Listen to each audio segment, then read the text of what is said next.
জেদ্দায় সম্পূর্ণ হলো made in Bangladesh expo 2025।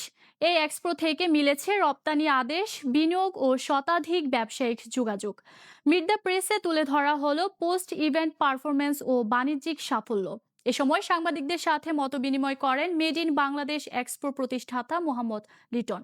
তিনি বলেন, এই এক্সপো বাংলাদেশের রপ্তানি ও আন্তর্জাতিক বাণিজ্য সম্প্রসারণে একটি গুরুত্বপূর্ণ মাইলফলক। 11 থেকে 13 ডিসেম্বর পর্যন্ত জেদ্দার রেডিসন ব্লু হোটেলে এই আন্তর্জাতিক বাণিজ্য এক্সপোতে রপ্তানি উন্নয়ন ব্যুরো এর 7টি কোম্পানি সহ মোট 40টি বাংলাদেশি কোম্পানি অংশ নেয়। এতে রেডিমেড গার্মেন্টস, অ্যাগ্রো ও হালাল ফুড, আইসিটি ও ডিজিটাল সার্ভিস, প্লাস্টিক্স, পাট ও পাটজাত পণ্য এবং রিয়েল এস্টেট ও হসপিটালিটি খাতে প্রতিনিধিত্ব ছিল। এক্সপোর উদ্বোধন করেন বাংলাদেশ কনসুলেট জেনারেল জেদ্দার কনসাল জেনারেল মোহাম্মদ সাকাওয়াত হোসেন। সমাপনী অনুষ্ঠানে প্রধান অতিথি ছিলেন সৌদি অর্থনৈতিক কাউন্সিলের চেয়ারম্যান উসামা কুকান্দি।